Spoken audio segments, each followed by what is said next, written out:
like to welcome everyone to the City of Gardner Planning Commission meeting for Monday, May 24th, 2021. If you haven't, if you'd please sign the sign-up sheet in the back. I'll now call the meeting to order. If you please stand for the Pledge of Allegiance. I pledge allegiance to the flag of the United States of America and to the republic for which it stands, one nation, under God, indivisible, with liberty and justice for all. I have Commissioner roll call to start in the far right. Commissioner Ham here. Commissioner Mader here. Commissioner Bowden here. Commissioner McNair here. Commissioner Cooper here. Okay, we have a quorum of 5 tonight. First item on the agenda is consent agenda. All matters listed within the consent agenda have been distributed to each member of the Planning Commission for study. These items are considered to be routine and will be enacted on by one motion with no separate discussion. If separate discussion is desired on an item from either the Planning Commission or from the floor, that item may be removed from the consent agenda and placed on the regular agenda. We have one item on consent. Standing approval of the minutes is written for the meeting on April 26, 2021. Does anybody need that removed? Okay, seeing that no one wants it removed, I'd accept a motion to accept the meeting for April 26, 2021 minutes as written. So moved. Second. Okay, I have a motion by Commissioner McNair and a second by Commissioner Mader. Any further discussion on the motion? All those in favor say aye. Aye. Any against? Any abstentions? Motion passes 5-0. All right, our presenter for item number 1 is caught up in traffic, so we're going to go ahead and skip to regular agenda item number 2. Consider the updated capital improvement plan for conformance with the Gardner Comprehensive Plan. I believe we have C.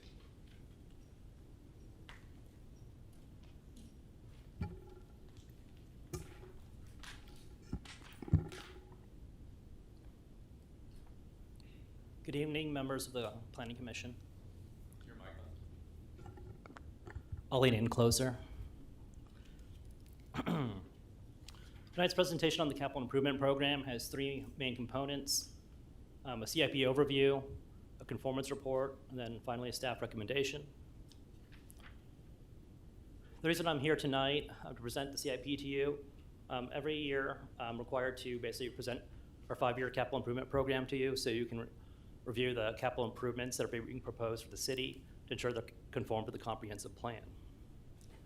You can do this on a project-by-project basis, or what we've done historically, like most other cities, is we compile it all into that 5-year plan so you can review it all at once. When we develop the CIP, we basically go over these 4 key components. We first need to identify what the needs are in the community. We look at a comprehensive plan, our capital improvement element, master plans, utility assessments, and staff expertise to identify these critical needs in the community, and then we have to develop project scopes to fix those issues that we identify. We then determine the costs. This is not just an initial, the original project cost, but we also have to determine, are there any ongoing impacts to our annual budgets? We always have way more needs than we actually have funding to be able to do projects, so we ask every department to prioritize their capital requests. And then finally, we have to develop a financing strategy. Essentially, we've identified all these projects for our 5-year plan. How do we finance them? Some projects are cash financed, has immediate impact to our fund balance and to our budget. Others, we issue geo bonds or other types of debt to finance them over time. So it's critical that we understand the useful life of our assets while we're determining the best way to finance the projects. Some terms to be familiar with is when you hear staff talk about capital budget, those are capital improvements or capital outlay that are already appropriated within the approved budget. We have a 2021 that's been formally approved, and 2022 has been conditionally approved. The capital improvement program is a 5-year funding plan for projects. And then the CIE is basically a 20-year visionary document that's adopted in the comprehensive plan. It's kind of looking at what's your growth patterns, what are the upcoming capital improvements that we need to make in the future. So when we're evaluating if the CIP conforms to the comprehensive plan, we first start with that Chapter 12 capital improvement element. And the vast majority of projects being proposed are already listed in the capital improvement element. That means that these are basically the highest level conforming projects there are. There are gonna be some projects, especially new projects year to year, that pop up that aren't mentioned in the comprehensive plan. They can actually still be in conformance with the plan, mainly because they can still be linked to these comprehensive plan goals. There's high quality and dependable public services, maintain safe and efficient transportation network, a balanced park system, and supporting growth.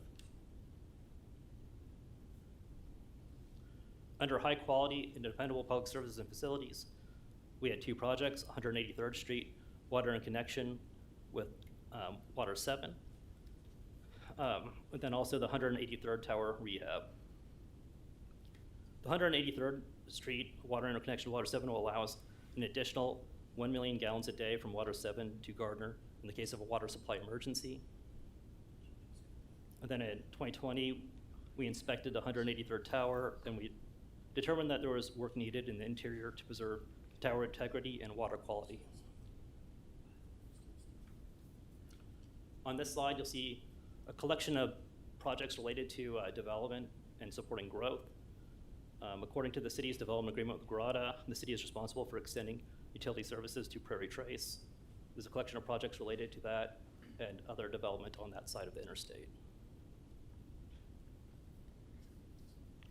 On this slide are some more projects that are going to support growth in the community.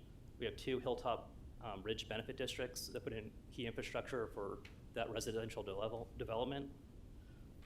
And then we also have the Sunflower Street sewer improvement, which will upsize the sewer line to accommodate future flows in the area, including the tall grass development. These are the new projects that you haven't seen before. We do feel they still conform to the general policy stated in the comprehensive plan. So it's staff's recommendation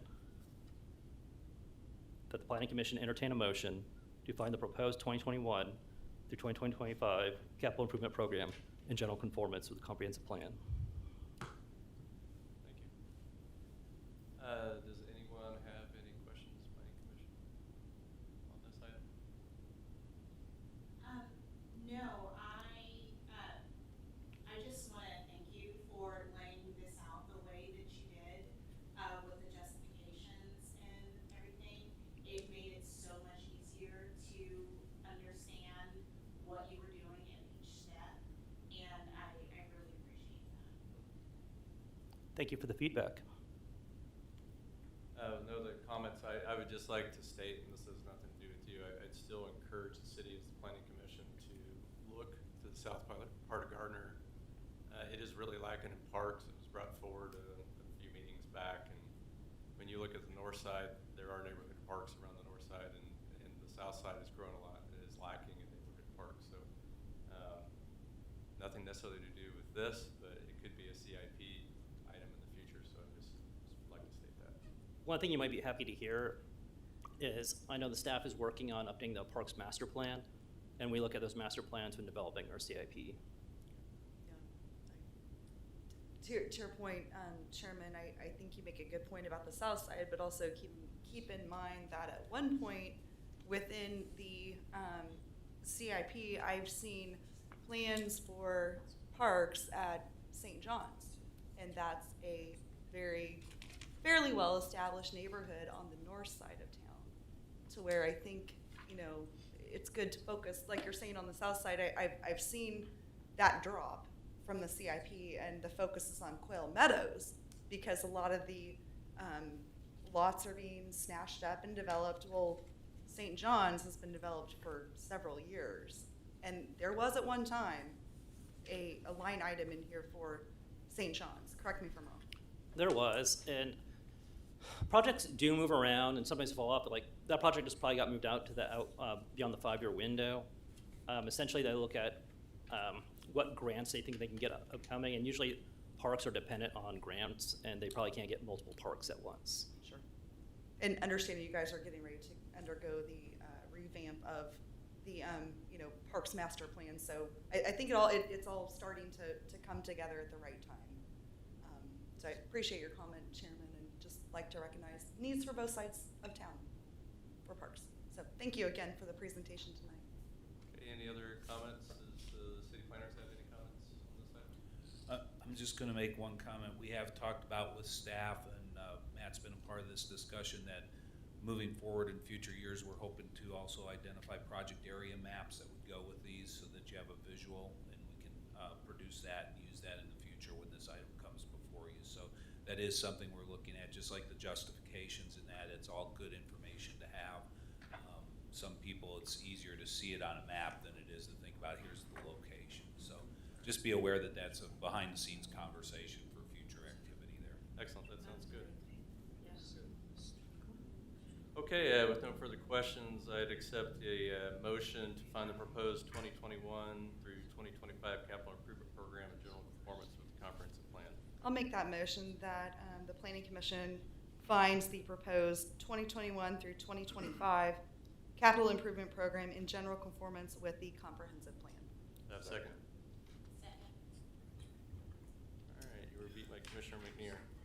I have a motion by Commissioner Mader and a second by Commissioner McNear. Any further discussion on the motion? All those in favor say aye. Aye. Any against? Any abstentions? Motion passes 5-0. Mr. Chairman, I'm just gonna get a quick clarification. Matt, that'll go before city council then, correct? After That's this? part of the budget Yes. process. It'll be part of the budget process. Okay, there's not a scheduled date per se. So everybody can hear me. To your comment, the draft is already presented to the city council. Then we go to the planning commission so that you can evaluate to see if it's in conformance with the comprehensive plan. And then it will be included in the budget document, which is approved. And our calendar has changed this year. Usually it was in early August. The entire budget calendar is being pushed back due to Senate Bill 13. So that'll probably be in late September. Okay. Thank you. Did our presenter for item 1? Yep, that's who just came in the room, so we can go back to item 1, Mr. Chairman, if you wish. All right, regular agenda item 1, consider updating Main Street Marketplace project plan for conformance with the Gardner comprehensive plan. Is the applicant present? Yeah, I'll do a quick intro here. Tyler Ellsworth is our bond counsel with the city of Gardner. He operates with Matt and others here at the staff to evaluate these various proposals as they come in. This is an item where we have established the Main Street Marketplace TIF project prior. Tyler's going to provide you with details in regard to that project and why we're here tonight for an amendment of it. Go ahead, sir. Perfect. Good evening, commissioners, and thanks for your flexibility on your schedule this evening. As Dave said, this is a request that relates to the existing Main Street Marketplace TIF district. This district was put in place in 2018 in connection with the redevelopment of the shopping center that contains the former Price Chopper, the new Price Chopper, and the inline shops. So here is an old map of what that entire shopping center looks like, and it's a little bit blurry. But as you look at the map from left to right, you can see Main Street, US Highway 56 along the bottom of the map. On the right side, you can see Moonlight Road, and the heavy outline is the boundary of the tax increment financing district. The TIF incentive allows the city to capture the incremental increase in property taxes from the district to pay for infrastructure improvements. And the specific aspect of this map that we're looking at this evening is in the lower left-hand corner in the far southwest portion of the site. That's the former Casey's parcel, and we are in the process of having the city council consider adding that parcel to the TIF district and also adding that parcel to the existing TIF project plan, which includes the new grocery store improvements. It's my understanding that when the developer put this deal together in 2018, they approached the owners of this parcel and wanted to include it, and were told that the parcel wasn't for sale. So we went on with the project. We carved that little piece out of the TIF district. We couldn't include it. And in the subsequent 2 to 3 years now, Freddy's has acquired that parcel. They're actually constructing their restaurant on that parcel, and the other half of their restaurant is on the parcel next to it, which is located within the district. And so really what we're requesting is kind of a cleanup change here. We are amending the TIF district to include this parcel, amending the TIF project plan to include this parcel. And because we have to amend the TIF project plan and because we came before you 3 years ago to get a finding from you all that the project plan at that point was consistent with the city's comprehensive plan, we're coming back because we're changing the project plan. So this evening, we're requesting that you consider a finding that this modification of adding this parcel here in the lower left in red, the former Casey's parcel, would be consistent with the city's comprehensive plan. And just to provide a little more background, so here is the site plan for the new Freddy's. And on the left-hand side, you've got that parcel which is currently excluded from the TIF district. And if I flip back, so it's that parcel in the lower left, that's approximately where the Freddy's building is going to go. There's a second parcel which is in the TIF district, which is sort of the upper half of that left-hand portion of this map. And then the parcel on the right is the future second pad site just east of Freddy's. So the question before you this evening is whether putting 2 pad sites in across these 3 parcels is consistent with the city's comprehensive plan. And that's really as simple as it gets, but I'm happy to answer any questions about that. Thank you. Does anyone have any questions on this? So Commissioner Cooper? Go ahead. the part that sticks out on the comprehensive map versus the small map, is that what we're looking at? This part right here? Yes. Commissioner Dune? She was asking to make sure that on the map, part that had the section that had the diagonals through it was the section we're talking about. Yes, yes, it is. That section on the map, yeah. Is that just the section we're talking about? Well, so project area 1, which includes the new price chopper, on this map is approximately the left third of the page. So there are these 2 kind of carve outs along the bottom of the TIF district as you're looking at it. On the left is Quick Trip, on the right is Walgreens. And TIF project area 1 extends, and I don't think I've got a pointer or a mouse here, but project area 1 is everything within the TIF district, which is west or to the left and north or above the Quick Trip. And so the shaded parcel with the diagonal hatching in it is west of the Quick Trip, and that's what's being added. But that allows all 3 parcels in that part of the shopping center to be configured into 2 pad sites where we originally thought we were just going to be able to put 1. And that's essentially the change. Could you then go back to the map that shows the Fred's development? Sure.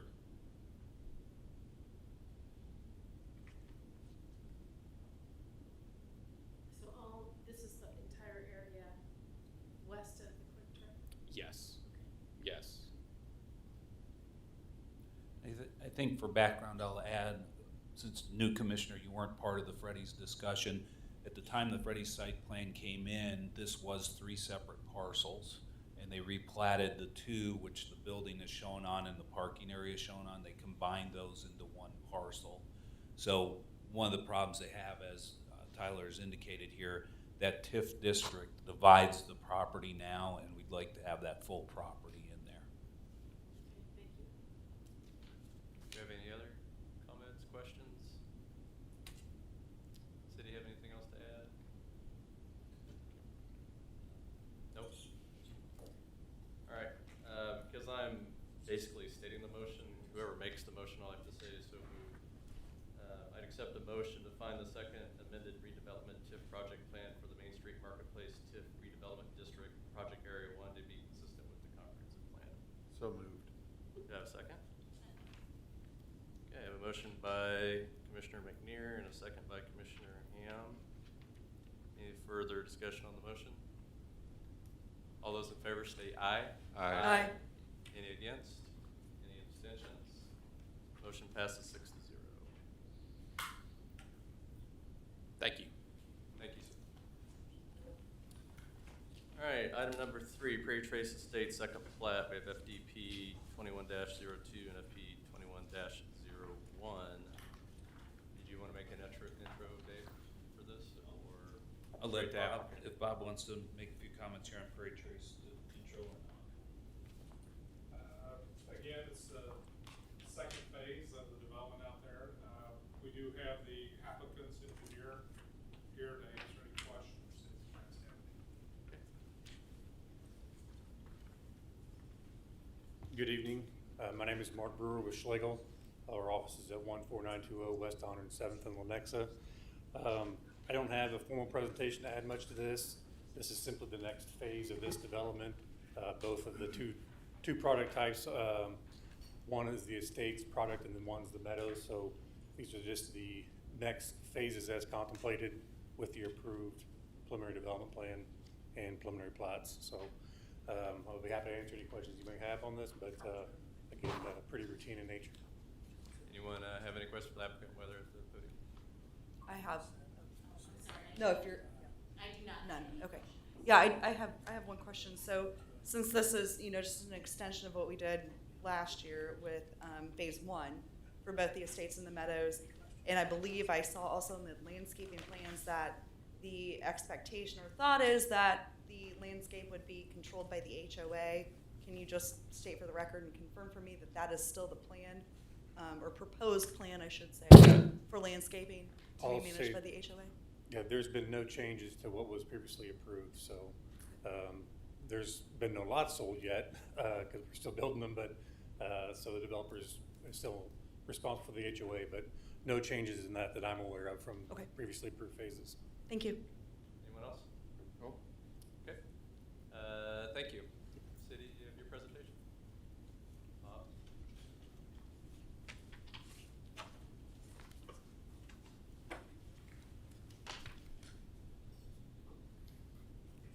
Good evening.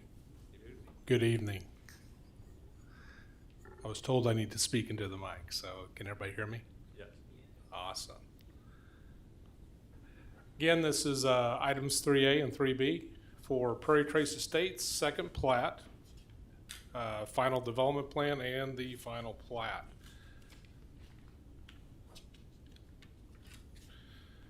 It's basically the final plat and final development plan consist of 13 lots on 8.6 acres. All infrastructure is available to the site. Sidewalks will be extended on, I believe, was that one side? I'm sorry, I actually had something wrong on here. Should only be extended on one side because they got a deviation from the preliminary. Again, this kind of shows you where this phase is being located. Subdivision is the second phase of a 356 lot single family development. This property has never been platted and is undeveloped.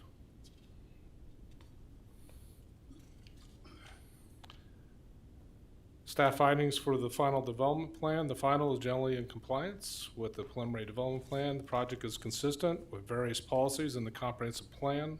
The proposed arrangements of buildings and open space is consistent with good planning and engineering practices.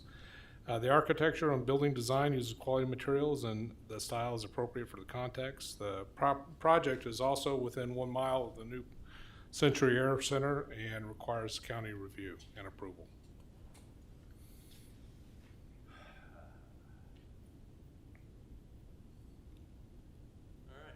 Staff recommends approval of the final development plan for Prairie Trace Estates, second plat, with the conditions outlined in the recommended motion.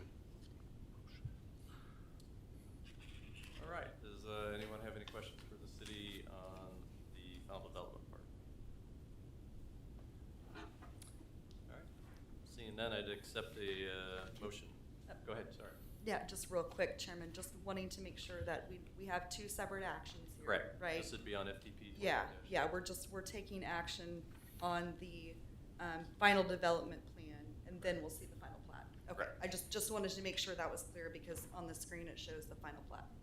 So just for clarification, we need to take action on the you're final correct. development plan first, Yeah, and then we'll have discussion. I know she they is correct. The motion that was put up is actually for 3B, not 3A. This, Yeah, I tell you, there's a typo. This should be Yeah. final plan as pointed out on that first one. There we are. Okay, yep, This- just got a This little, is the, there we go. have my slides mixed up. Sorry about that. all good, no worries. All right, now I would accept I'll make that motion after review of application FDP-21-03, a final development plan for Prairie Trace Estates, second phase, on a portion of tax ID CF 231429-3002, and final development plan dated April 5th, 2021, and staff report dated May 24th, 2021. The Planning Commission approves the application as proposed, provided the following conditions are met. Items 1 and 2 as wrote in the staff report. Could I have you put an amendment on that? This says final development plan 21-03, but I believe we're talking FDP 21-02. 03 is actually for the Meadows. Am I wrong, correct? Oh, that you're a good call. Which is it? I will amend that. The motion. agenda has it as FDP Yeah, 21-02. And I will make that amended motion then after a head nod from That is- staff. That's Okay. correct. Amended motion to read FDP-21-02. Perfect. Chairman. Thank you. Do I have a second? Second. All right, have a motion by Commissioner Mader and a second by Commissioner McNear. Do we have any further discussion on the motion? All right, all those in favor state aye. Aye. Any against? Any abstentions? You're abstaining? Okay, so motion passes 5-0 and 1 abstention. All right, we're on to FTP 21-0. Yeah, let me go back now. All right, and we already heard on this, so if anyone would like to make a motion for this, I'd accept it. I'll make a motion. Okay. After review of application FP-21-01, a final plat for Prairie Trace Estates, second plat, a portion of tax ID CF 231429-3002, and final plat dated April 5th, 2021, and staff report date May 24th, 2021. The Planning Commission approves the application as proposed, provided the following conditions are met. 1, the applicant shall obtain approval of the final stormwater water management plan from the Public Works Department prior to the release of the plat for reporting. 2, the construction plans for any utilities, infrastructure, or public facilities shall meet all technical specifications and public improvement plans shall be submitted and approved prior to the release of the plat for reporting. 3, the application shall be reviewed and approved by the Johnson County Board of County Commissioners prior to the publication of an ordinance by the City of Gardner governing body. 4, revised plat to show the full street names and recommends the governing body accept the dedication of right of way and easements. Do you have a second? Second. All right, I have a motion by Commissioner Ham and a second by Commissioner McNear. Any further discussion on the motion? Commissioner, I have a bit of a discussion point, just Okay. to keep with what the last bit of proceedings we took as far as the first phase of the Prairie Trace Estates. You want to add that? We added in another point that the plat needed to include landscaping on the plan to show 1 tree and 2 shrubs per lot, along with the already stated trees, because I remember we had the discussion that the HOA, may not be fully vetted, and I know we were Zooming, and, it was a little bit of a different time. I don't think we were all sitting around the dais, but I remember there was discussion that we wanted to make sure we included within the plat landscaping to show a tree and 2 shrubs per lot with the already stated street trees as presented. Is that how, because I don't remember exactly how we said I have. No, the- actually, that is true, and the note is on the drawings. I'm sorry. say That again. note is on the drawings. As it was last time, but I think we still put it in the motion. Yeah, I believe we still put it in the motion because on the drawings, it states that the HOA is going to be responsible for the landscaping. I didn't bring those drawings because they were all over my kitchen table, but I believe we still added it in here, and I have a copy of those meeting notes from the June 23rd, 2020 meeting. And as part of the motion, we added in an item to specifically call out the landscaping, so we had it covered. That's fine. Yeah, basically at the time, it was decided that it was good enough to have it on the plan, but it was fine also to make it in the motion, so I think we were Just for clarity. that part. Commissioner, no, and that's okay, but I guess if we wanted to make an amended motion to add an additional item, number 5, to state that the plat shall include landscaping on the plan to show 1 tree and 2 shrubs per lot with the already stated street trees. I don't know the exact Robert's rule order procedure to do that. If We could probably go with Commissioner Ham's amendment by Commissioner Mayer on this, I believe, is how we could do that for That- rules. Yeah, was there a second on that one? yeah. It's been seconded, okay, Yeah, we had a second by Commissioner McNear. okay. I mean, We can Yeah. put it up for a vote again with the amendment, because I think we had a second after the amendment was made. So yeah. we can do another vote. Yeah. Okay, with anything further? Nothing further. Thank you. All right, all those in favor say aye. Aye. Any against? Any abstentions? 1 abstention, you'd have to go ahead and say it in the mic, okay. All right, then motion passes 5-4, 0 against, and 1 abstention by Commissioner. All right, item number 4, A and B, Prairie Trace Meadows, second plat. Applicant here to do a presentation on this one too, or pretty much the same thing? Same thing. Okay. Any questions, let me know. Bob?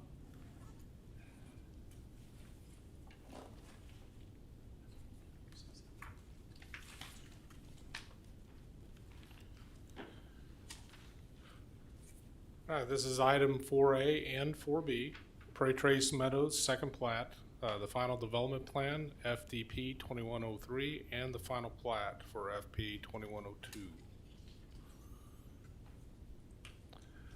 This is a second phase of that development, 30-lot, single-family subdivision on 9 acres.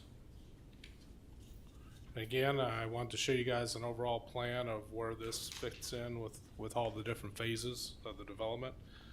Again, 356 lot, single-family subdivision, has never been platted and is undeveloped.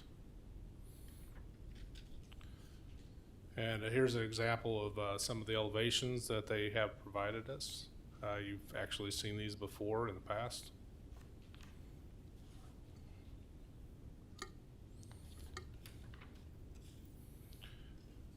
Prairie Trace Meadows second plat, staff findings. The final is generally in compliance with the preliminary development plan. The project is consistent with various policies in the comprehensive plan. The proposed arrangement of buildings and open space is consistent with good planning and engineering.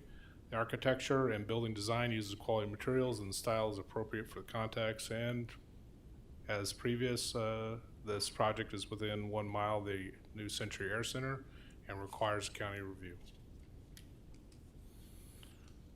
Staff recommends approval of the final development plan for Prairie Trace Meadows, second phase, and they recommend motion as follows. Okay, thank you. Is there any questions or comments from the commissioners on this item? I had a question for the engineer.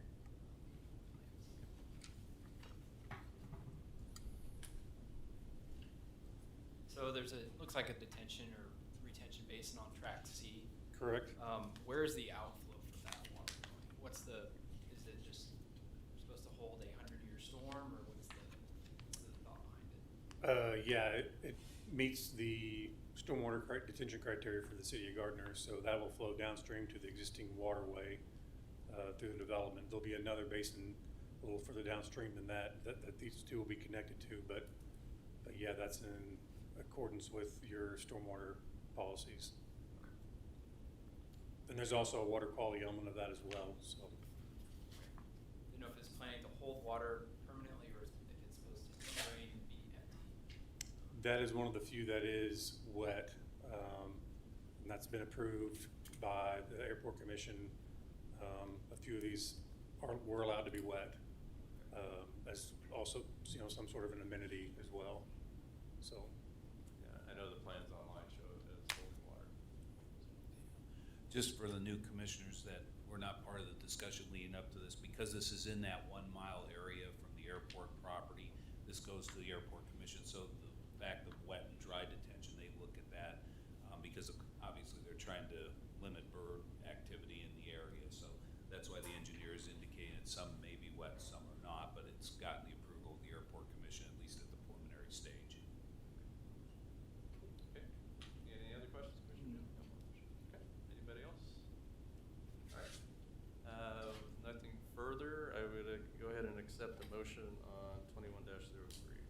After review of application FDP 21-03, a final development plan for Prairie Trace Meadows on a portion of land of tax ID CF 231429-3002 and final development plan dated April 5, 2021 and staff report dated May 24, 2021. The Planning Commission approves the application as proposed. Do I have a second? Okay, I have a motion by Commissioner McNear and a second by Commissioner Ham. Any further discussion on the motion? Okay, all those in favor state aye. Aye. Any against? Any abstentions? Okay, the motion passes 5 votes yes, 0 nay, and 1 abstention. FP 21-02. Staff findings for the final plat. The final plat is in substantial compliance with the preliminary plat. No deviations are requested with this plat. No excise tax is levied with this plat, and again, the project is within 1 mile of the New Century Air Center, requires county review. Staff recommends approval of the final plat for Prairie Trace Meadows, second plat, with the conditions outlined in the recommended motion. Thank you. Any questions or comments on this one? No? I'll make one comment, and I have no problem making the motion to add in an additional item to include landscaping on the plan to show 1 tree and tree shrubs per lot, so I have no problem. Why don't you go ahead and make the motion? Okay, Go for it. absolutely. All right, just making sure we're cool around the horn. After review of application FP-21-02, a final plat for Prairie Trace Meadows, a portion of tax ID CF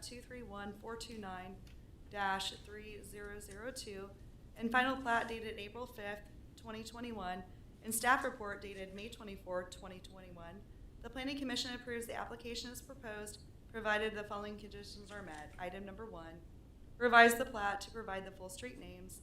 Item number 2, the application shall be reviewed and approved by the Johnson County Board of County Commissioners prior to the recording of the plat. Item number 3, the construction plans for any utilities, infrastructure, or public facilities shall meet all technical specifications, and public improvement plans shall be submitted and approved prior to the release of the plat for recording.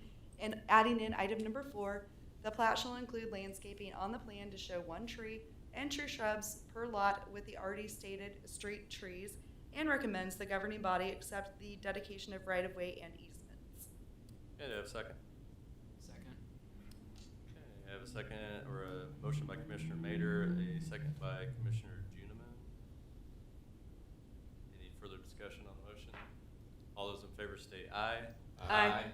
Any against? Any abstentions? Okay, we have 5 for, 0 against, and 1 abstention. Motion passes. Mr. Chairman, I'm just gonna do a couple clarification items real quick on these because they were both very similar. And so for the new commissioners, you noticed in the motion about the Johnson County Board of Commissioners, that is because the Airport Commission, after it reviews it, it goes to the Board of County Commissioners for actual approval. So that's why you saw that instead of the Airport Commission. The other item that I just want to point out is on final plats, the Planning Commission has the authority to approve those final plats by state statute. The City Council then at that point does not look at the overall plat. What they do is they look at the easements and dedications of public right-of-ways that are part of that plat, and their job is to accept those easements and right-of-ways. So when this goes to the City Council, they're not looking at the whole plat per se. Their official action has to do with the city accepting the right-of-ways and the easements that are being dedicated to the public at that point. So I just wanted to clarify those points for the new commissioners that are on board here. We're having training on the fly. Yeah, but when you have an agenda like this is an opportune moment to just go ahead and get that out for everybody, especially since 3 of us are new here tonight. So. All right, so now we have item number 5A, Enclave at Prairie Brook, Z-21-02. Does the city have any intro that want to be done? City have an intro?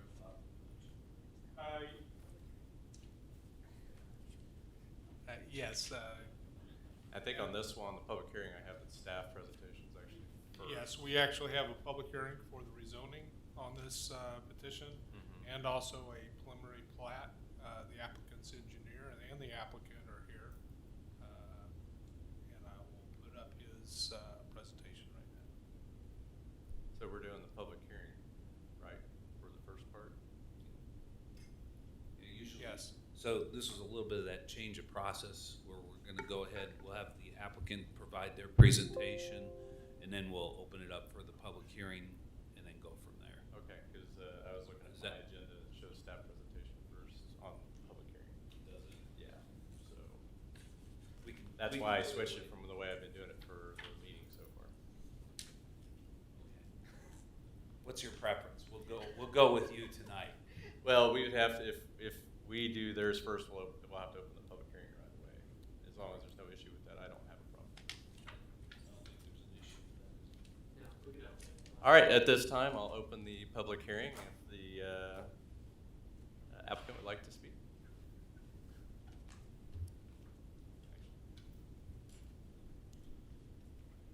Good evening. My name's Tim Tucker, Tucker, with Phelps Engineering, 1270 North Winchester, Olathe, Kansas. In addition to myself, Richard Rhodes, the developer, is present. If there's any questions that he may need to answer. Go ahead, next slide. This item has two parts, as mentioned before. There's going to be rezoning. This first part, second part's going to be a preliminary plat. This exhibit here just kind of shows you the location and the existing condition of enclaves at Prairie Brook. It's currently zoned RP3 and commercial office. You can see the Gardner Airport there to the south, 175th Street to the south, Kill Creek borders it there on the east, and then you've got undeveloped ground on the west, northwest, north, and northeast. They're all RP3 zoning. You got an RP2 zoning, duplexes immediately there to the east, and then the perimeter outside of that is all R1 zoning. Go to the next one. So this is a copy of our preliminary plat. We're proposing to rezone the property to R2, downzone to R2. It's 17.66 gross acres, 31 lots, density of 1.76 lots per acre. We've got access out onto 175th Street at the south, Kill Creek to the east, and then we've got a stub street that goes out to the north for future connection. We've got stormwater detention and stormwater quality requirements for the site. We're providing that in the central location there, track D. That'll be a wet pond, and it will serve for both detention and water quality. And then the furthest west portion of the site is part of county floodplain over there. So basically that whole western third will kind of be a park, open space area. That's all I have. If you have any questions, we're in agreement with all stipulations, both zoning and preliminary plat, and if you have any questions, we'd be glad to answer them. Does anyone have any questions or comments? No? Thank you. Thank you. Oh, wait, hold on. Commissioner Cooper, did you have? I have a question. The agenda says this is dealing with rezoning for 63.61 acres, and you just said 17 acres, so can you like? point You said out- 17.3 is what it says in there. It says 63.61 acres on that agenda, so I'm just trying to understand. It's I wanna look at the right 17.3 net and 17.66 gross if you add in the right of way. They would say it's a typo. We'll catch it. Okay. Thank you. That was an easy one. Yeah. This is a public hearing, so if there's anyone from the public who'd like to speak about this matter, you can approach the podium at this time, state your name and address. Are you coming up, sir? This is B. Does this include the CO area? Sir, I need your name and address. My home address? Yeah. You can just say Gardner if you don't want to give your home address if you live in Gardner. No, actually there's technically Gardner, but it's Olathe address. Okay. If you just say your name, if you can give your address, that'd be great. by Youngkong, I'll go by B, Honeybee, 222 West, 177 Terrace, Street, Olathe, Kansas, 66062. Thank you, sir. Now you Yeah. can go.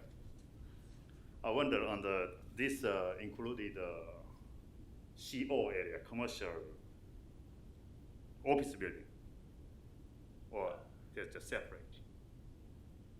Does it include residential and office buildings? Is that what you're asking? Commercial and office. Yeah, but my intention is the CO area should stay, let it stay as a CO because to my knowledge, it's better for the future of this city. Because I'm around this city since '97. I watch a lot of this city area. Actually, I grew up since '97 with this city. You know, that's my intention, ma'am.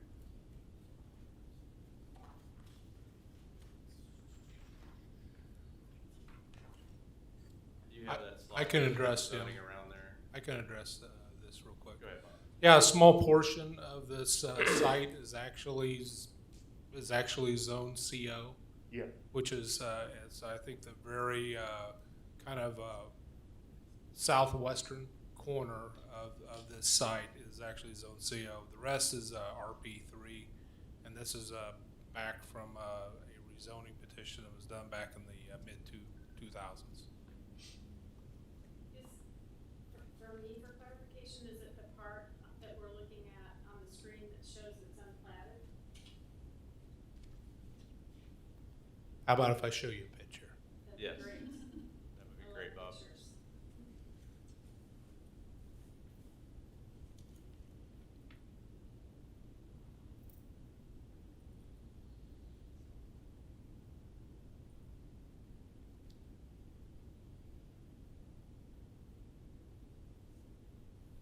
And actually, the CO, the business, actually.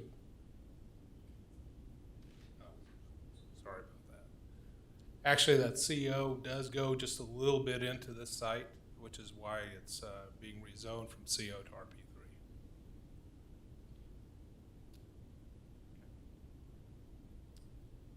See them here? So the CO. Yeah, yes, it's boundary that's shown on the map right now. It actually should go over just a little bit to the west into that CO business office section.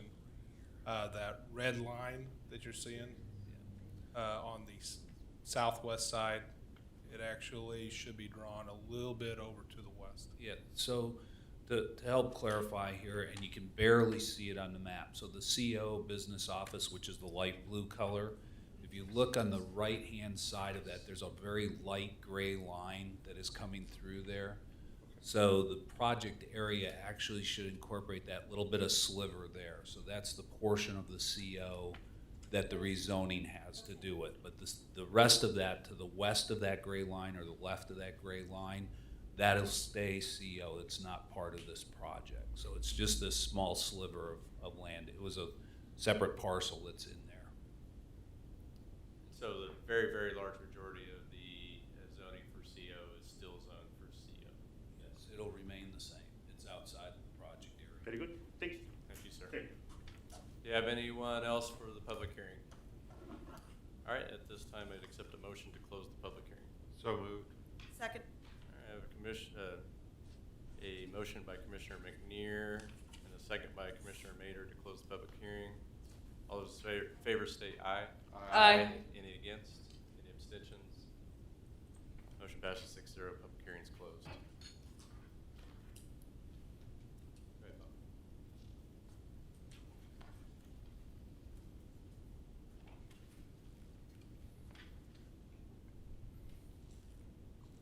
Hopefully I'll get this one right.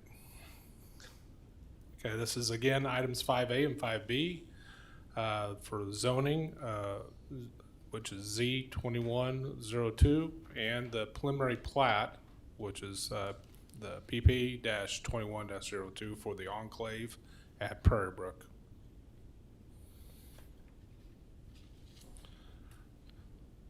This map shows the map, and a little bit of history to this is the property includes 17.6 acres of land located at the northwest corner of Kill Creek Road and 175th Street, just north of the Gardner Municipal Airport. The site was annexed on September 5th back in 2000 and has been rezoned several times, but remains undeveloped. It was first rezoned from agricultural to planned district as part of a larger development that included 140.9 acres of single-family residential, detached homes, row houses, and multifamily housing adjacent to a non-residential development.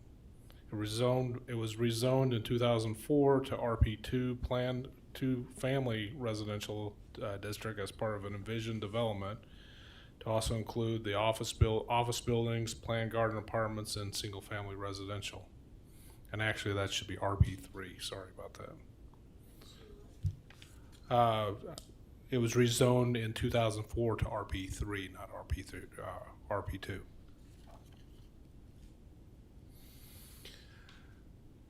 Adjacent zoning north of the subject property are two parcels zoned RP3 and is undeveloped. To the east of the property and east of Kill Creek Road is the Prairie Brook Villas, which is zoned RP3 for a fourplex development, and Prairie Brook Subdivision, zoned RP2 for duplexes. To the south of the proposed zoning is the Gardner Airport, which is zoned A agricultural. And to the west of the subject property is zoned RP3 and is undeveloped.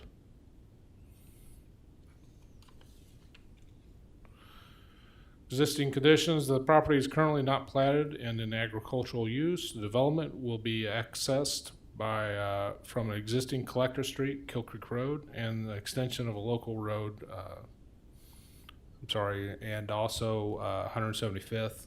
And then just like what the applicant's engineer mentioned, it's extending to an actual recorded access easement to the north. There's an existing 8-inch sanitary sewer located along Kill Creek Road in green. The electric exists on the north side of 175th Street in red. There's an 8-inch water main exists along 175th and also Kill Creek Road. Subject parcel contains an existing stream and floodplain, which is in the blue and touches the very western edge of the development. Parcels indicated for low-density residential future land use on the future land use plan of the comprehensive plan. The future land use plan has recently been updated for portions of the community, such as the Main Street corridor and areas around the highway interchanges. But the area of the subject property has not been updated since the adopted plan back in 2014. Planning Commission has initiated potential amendment to the future land use plans for areas not addressed in other recent plans.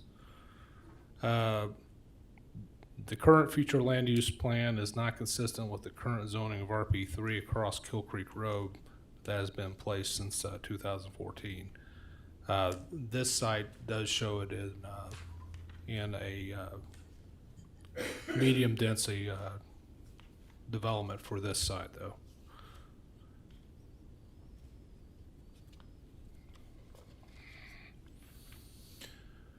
Preliminary plat includes 31 lots on 9 acres, 3 acres of right-of-way, and 5 acres of open space for a total of 17.6 acres. There are a total of 62 dwelling units being proposed for the site.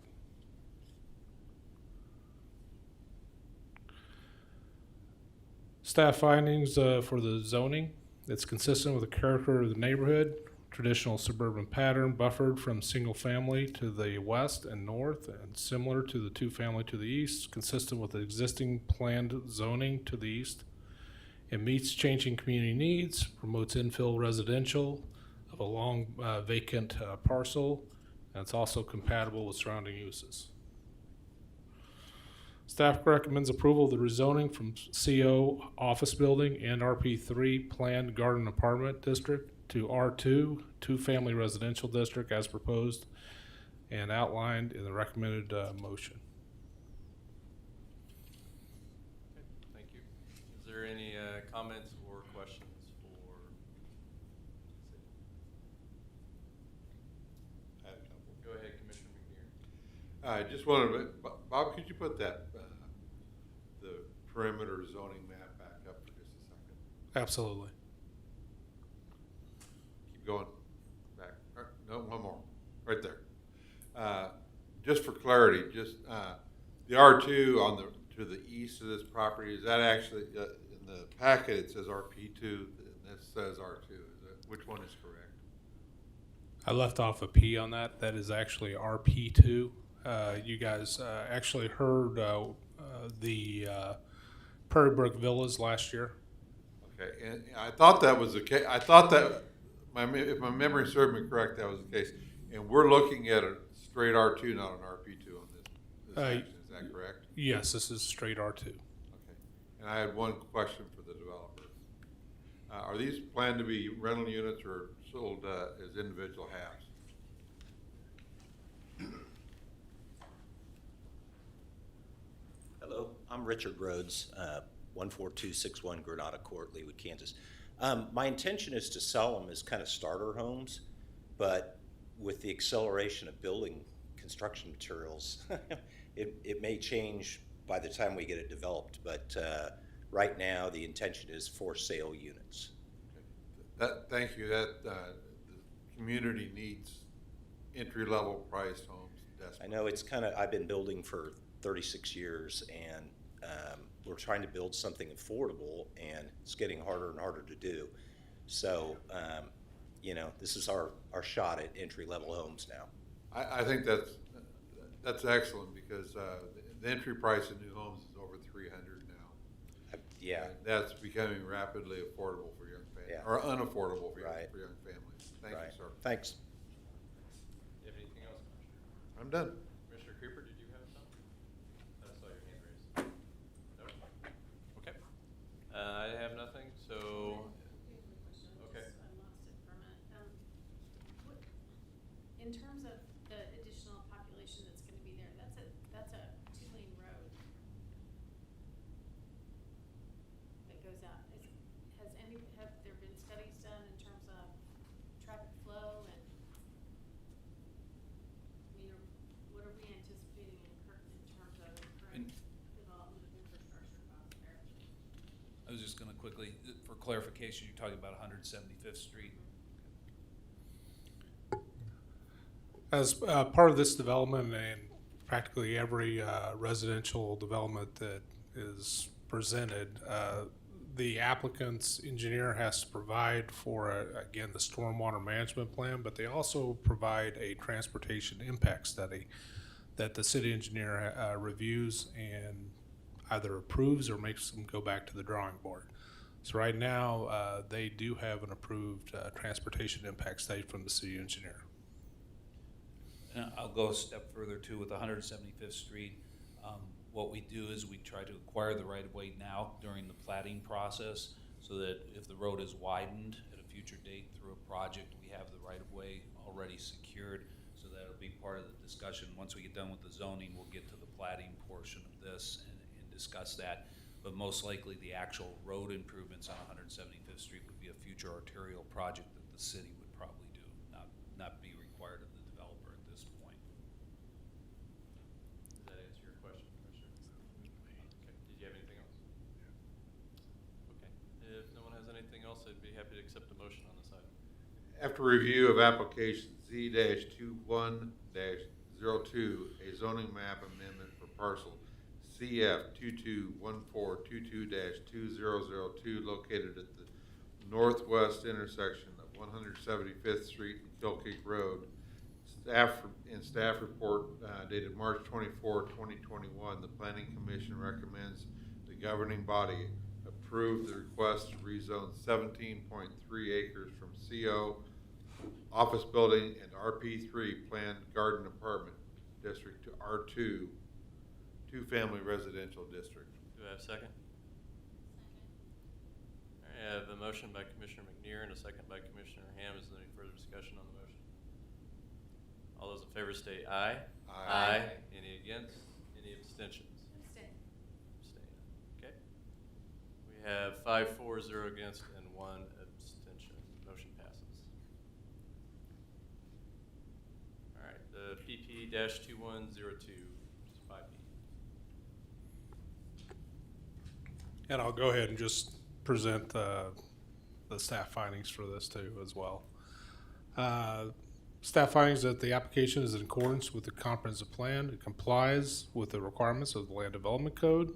Any phasing proposed in the application is clearly indicated and demonstrates a logical and coordinated approach to the development. At this time, I don't believe any phasing is being proposed. Any impacts identified by specific studies or technical reports include a preliminary review of stormwater are mitigated with generally accepted and sound planning, engineering. The applicant does not deter any existing or future development on adjacent properties from meeting the goals and policy of the comprehensive plan, and the design does not impede the construction or anticipated or planned future public infrastructure within the area. Staff recommends approval of the preliminary plat with the conditions outlined below. Okay, thank you. Does anyone have any comments or questions on this item? All right, I accept a motion. Make that motion after review of application PP-21-02, a preliminary plat for parcel CF 221422-2002, located at the northwest intersection of 175th Street and Kill Creek Road, and preliminary plat dated April 5th, 2021, and staff report dated May 24th, 2021. The Planning Commission approves the application proposed, provided the following conditions are met, items 1 and 2, as wrote in the staff report. Do I have a second? Second. All right, I have a motion by Commissioner Mader and a second by Commissioner McNear. Any comments, questions on the motion? Okay, all those in favor state aye. Aye. Any against? Any abstention? Okay, we have 5 for, 0 against, and 1 abstention. Motion passes. All right, we're on to item 6A, FP-20-12. City have an intro for this? It's up to you. Sure, this is basically a continuation of the plans that you guys heard at the previous Plan Commission meeting for, and this is for the final plat for both Aspen Creek 5 and also Meadows of Aspen Creek 2. Thank you. Is the applicant here for a presentation? No presentation in here for questions. Okay, applicant does not have a presentation. City presentation.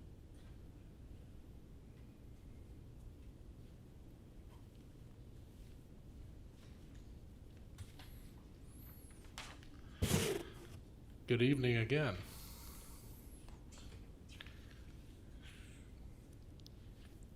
Item 6, Aspen Creek 5, FP 20-12. This is a consideration for a 16-acre, 56-lot, single-family residential subdivision. Again, the site is approximately 16 acres of land located at the east terminus of 185th Street and the south terminus of Canton Street. The property has never been platted and is undeveloped. The property was part of a 158-acre annexation back in April of 1996 and rezoned to R1 in June of the same year. Final plat consists of 56 lots on 16 acres. There are multiple points of access into the subdivision, and it is a continuation of the existing Aspen Creek development to the north and west. All infrastructure is available to the site, and sidewalks will be extended on both sides of the road within this development. Final plat is in substantial compliance with the preliminary plat and the Land Development Code and is consistent with the goals of the comprehensive plan. The request for final platting is consistent with the established goals and policies of the city as well. No deviations are requested with this plat. Excise tax will be levied with this plat. Staff recommends approval of the final plat for Aspen Creek 5 and with the conditions outlined in the recommended motion. All right, thank you, Bob. Anyone have any comments or questions on this item? Yeah, I do have a comment, and I actually talked to Mr. Case a little earlier today, so I think I'm understanding, but just for the record, we had a conversation about landscaping, and the item we saw earlier was a little bit different as far as the landscaping with Prairie Trace being controlled by an HOA, so it was something a little bit different. And I had a question to Mr. Case of Well, we have Aspen Creek here with, you know, the final plat, and I just wanted to make sure that there wasn't going to be just an absence, a lack of trees, because all that is shown on the drawing is straight trees. And that's when Mr. Case came back and said, well, when we get ready for the building permit time, there's a matrix that is worked with, so Adriana, cool your jets, it's cool, there will be trees. Correct? That just for a little of our email conversation, I copied Chairman Bowden on it. I just want to make sure that, you know, a homeowner is not going to purchase a home and there's no trees. It's just a piece of dirt. Well, this one is actually going to be a little different. Oh, boy. Okay. So this is the final plat for the single-family side. And then they do have which we haven't given the presentation yet, on the duplex side. Both those will be combined into a final development plan, which will be presented just as soon as I get the drawings, which will address some of buffering between the R2 and the R1. So you will actually receive an actual landscape plan as part of that review. Thank you. That helps me out just a little bit with ensuring there is plans for trees and ensuring that there is that green, you know, space that a homeowner wants to walk into. They don't want to walk into at least I wouldn't personally. I don't live in Las Vegas. It's Gardner, and I'd expect to see some trees. I'll make a comment to that after we get through this. Yeah, absolutely. Yeah, so thank you, Bob. I know we had a late afternoon email exchange on a Monday, and I appreciate you answering my questions and entertaining them. And I know it sounds like we might need just some general discussion regarding the land development code and landscaping to come at a later date. So I think that just kind of opened the conversation for, hey, we need to update this. So I appreciate you taking the time. Same with you, Dave. Thank you. I'm always more than happy to answer any of the commissioners' You're emails or inquisitive. questions. Okay, thank you. Okay, anyone else have any comments, questions? I'm good. Question, where's the buffer area? There is actually a buffer. There actually will be a required buffer area between the R2 and the R1. Where's the R2 versus the R1? I don't see that on that. We're only going over the R1. Yeah. Presentation, so it'll be in between both of them. Well, To the south. And again, that will be addressed with their final development plan. So you will be able to see that in full when that plan is presented to you at a later date. The buffer will be south of this property line because the R2 being the more intense zoning district is the required buffer location. So if I have, the R1 does not carry that buffer requirement, the more intense land use does. So that's why it's separated. I'm asking because it doesn't say on the map where it is, and I'm just trying to get some clarity in my mind about what you all are talking about. Okay, anything else? Okay. I would accept the motion.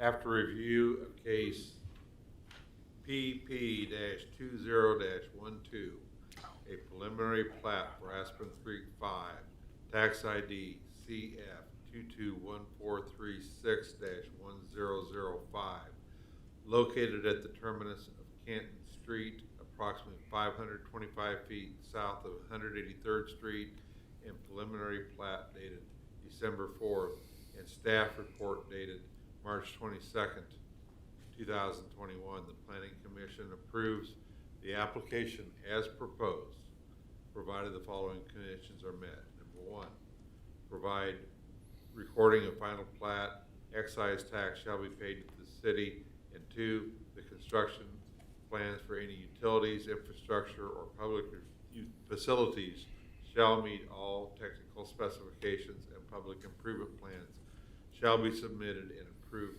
prior to the release of the plat for recording, and recommends that the governing body accept dedication of right-of-way and easements. Before there is a second, Mr. Chairman, I think you caught what I caught. Is that correct? I want to get clarification on the motion that this is case FP 20-12, not PP 20-12. Is that Correct? Person making the chair, Mr. McNair?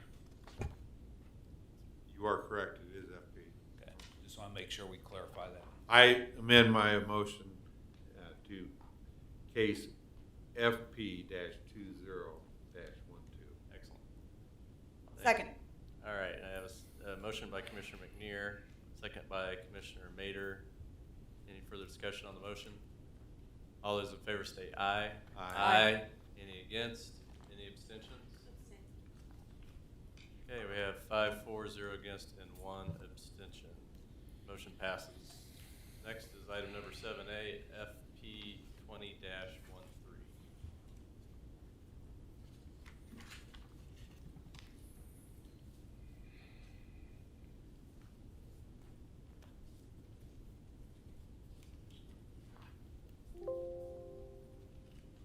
Does the applicant have anything for this one? Again, we'll stand for questions, and my client agrees to the stipulations. Bob?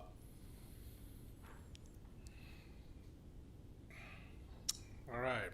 Item 7, Meadows of Aspen Creek 2, which is FP-20-13.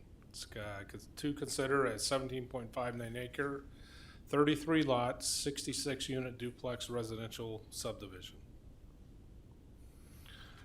Again, the site is approximately 17.59 acres of land located on the east terminus of 186th Street. This property has never been platted and is undeveloped. The property, again, was part of a 158-acre annexation back in 1996. It was rezoned to RP4 in April of 2021, Ordinance 2699 for a compact duplex development.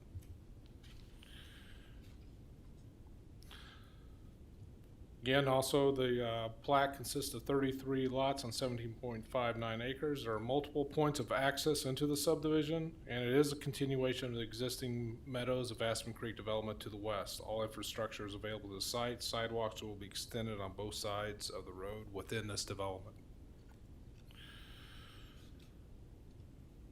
Final plat is in substantial compliance with the preliminary plat and the land development code and is consistent with the goals of the comprehensive plan. The request for final platting is consistent with the established goals and policies of the city, and excise tax will be levied on this plat. Staff recommends approval of the final plat for for the Meadows of Aspen Creek 2 with the conditions outlined in the recommended motion.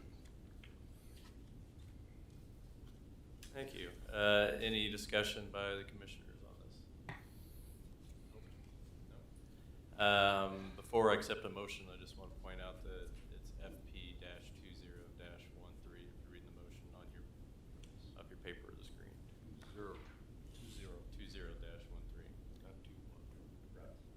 20-13.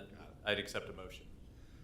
After review of case FP-20-13, a final plat for Meadows of Aspen Creek 2, tax ID CF 221436-1005, located at the terminus of 186th Street, approximately 2,000 feet east of Gardner Road, and final plat dated December 4th and staff report dated May 24th, 2021.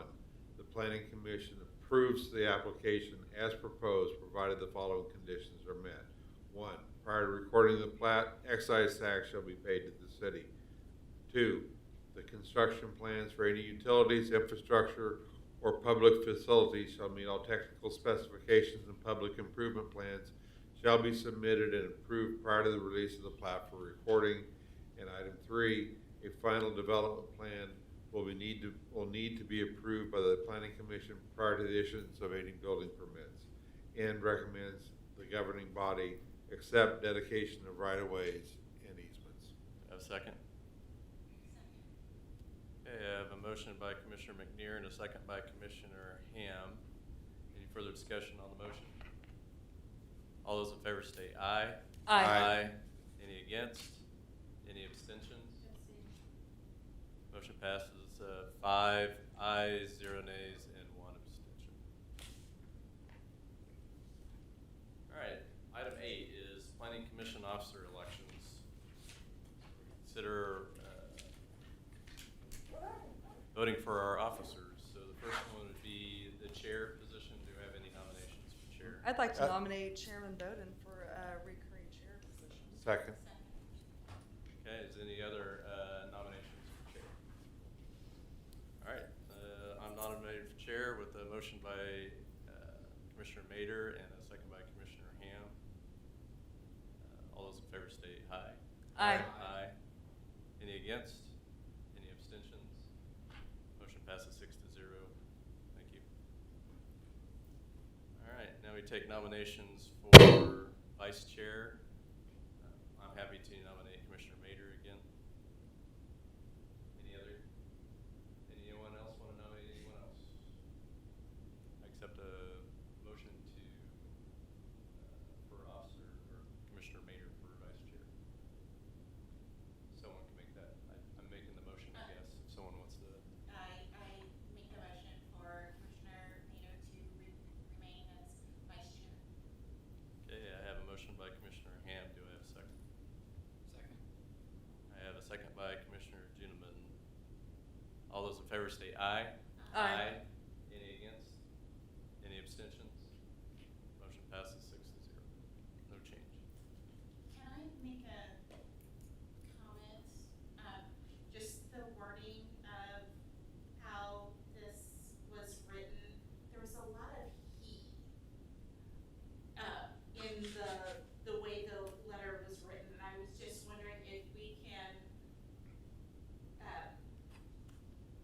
make that more gender neutral next time, next May, when we write that out. What we would have to do, this is direct language from the bylaws, so we would have to do some amending to the bylaws. So the next time we open up the bylaws, we can do that as part of that activity. It's not just simply the way this report was written. This is an actual excerpt out of the bylaws that you have. So any changes we make would come back to you for the revisions, and we can do that certainly when we open up the bylaws again. That's not a problem. It is what it is. It's some old language that's been around Get for a it off the while. shelf and dust it. Yes. Cobwebs So, off. yeah, we're living with the vestiges of what's been left behind. Good closure on that one. That's fine. Okay, discussion items we have, it says one title. I'm not sure if that. Yeah, that- needs to be on there. So- I didn't see anything in the packet on title. I do want to just quickly on a couple quick items here that I noted during the meeting, very quickly.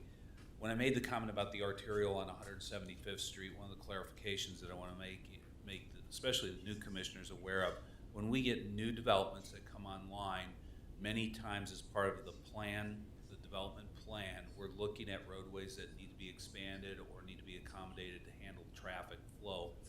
As I noted, we'll request right-of-way, additional right-of-way at that point in time. Sometimes the developer will also go ahead and make improvements to that arterial, so they'll actually do physical improvements, and a lot of times that's things like right-hand turn lanes or safety improvements that are needed at that point in time. They also, depending on the scale of the development and the intensity of it, may also make actual improvements as to widening of the roadway or paving of the roadway. In instances where they do not have that as part of a development plan, that is why we collect what's called the excise tax. The excise tax is dedicated money that goes directly into major roadway improvements, which are the arterials primarily. That fund is set aside and earmarked directly for those kinds of improvements over time. So in this particular case, there's been improvements made to 175th Street by the city going to about Waverly Road, roughly the intersection there. We're getting ready to do some improvements along Waverly, also in this area. But as we move further west, those funds usually come, or a portion of those funds will come from this excise tax that's collected at the city level.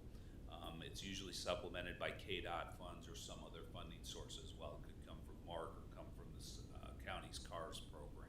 So that's what it's used for. So when you see that, a lot of times we're dealing with the acquisitions of the right-of-ways, and sometimes we actually in the development plans are looking at improvements to the roadways being done primarily for safety reasons at that point in time. That's why they do the traffic studies. So hopefully that helps a little bit with understanding that, the way that works together.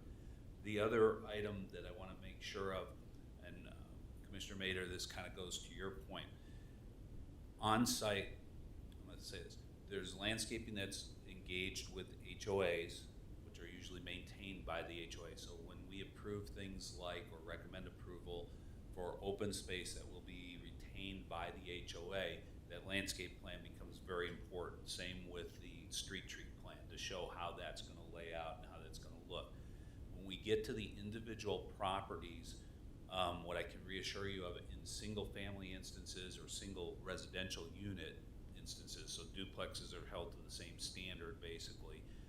When you're looking at that, we do require a tree and 3 shrubs, I believe, is our minimum requirement by code. When it's the homeowner's responsibility or the builder's responsibility to put that in, the way we catch that is at building permit application time, they submit a plot plan to us which outlines the landscaping requirements on that plot plan.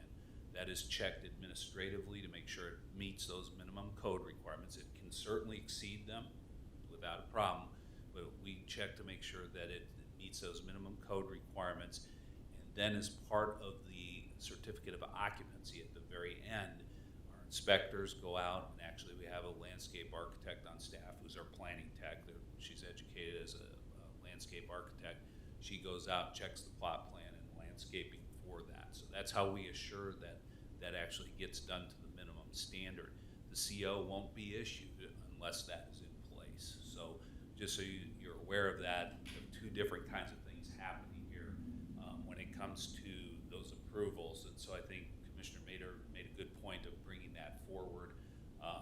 Again, what we don't want to show necessarily on the plat are some of these items where trees show up on these individual lots, because once it's platted, it's a legal document, and if they move the tree or put the tree somewhere else, then they have to come in and replat the parcel and go through that process with the county and refile that. So what we try to do on plats when it comes to that individual ownership and the HOA ownerships is we're showing the legal property essentially, and then that supplemental sheet is usually the street tree sheets or sometimes the landscape sheets that'll sit there and show you what the HOA is planning to do with that.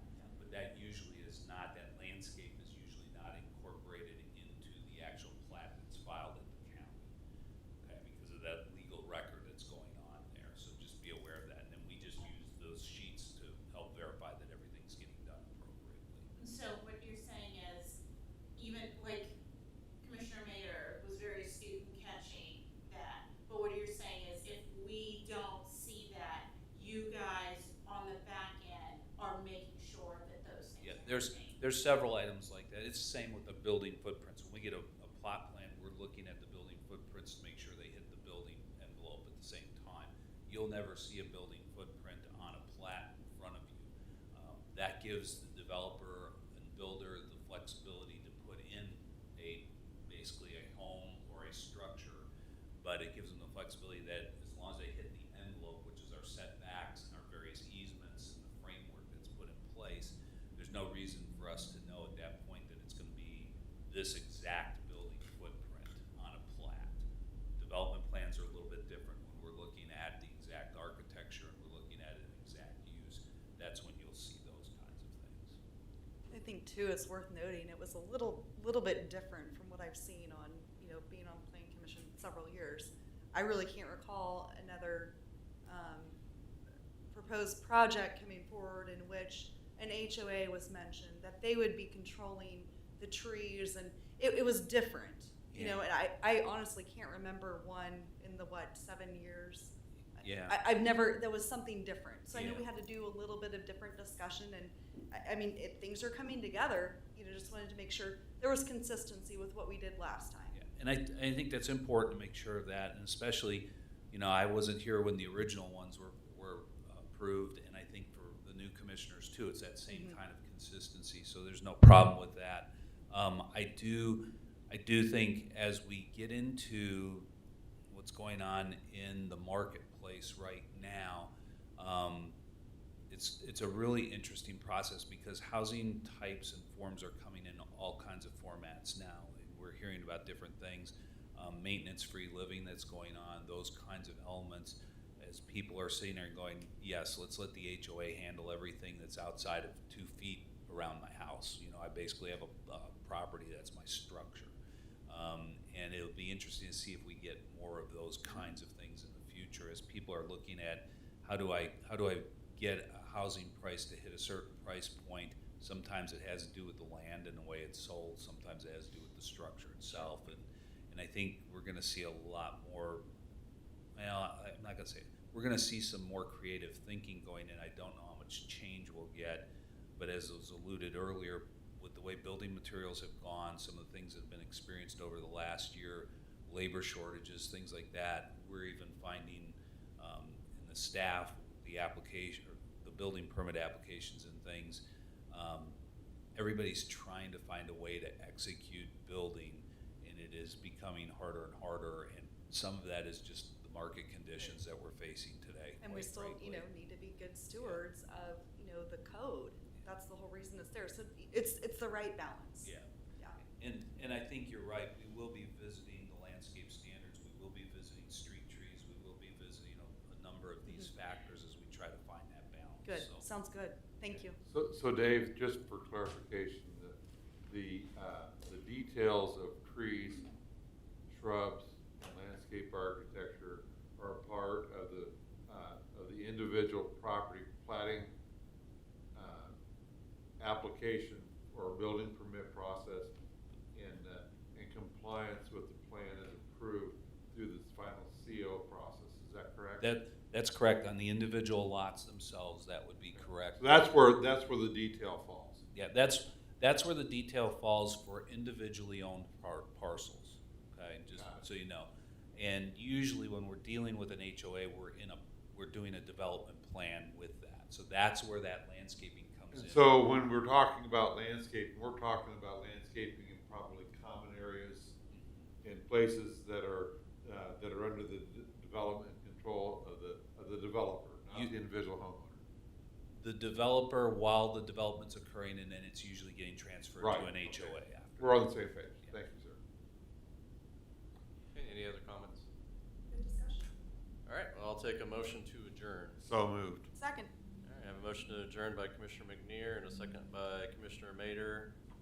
All those in favor say aye. Aye. Any against? All right, we are adjourned.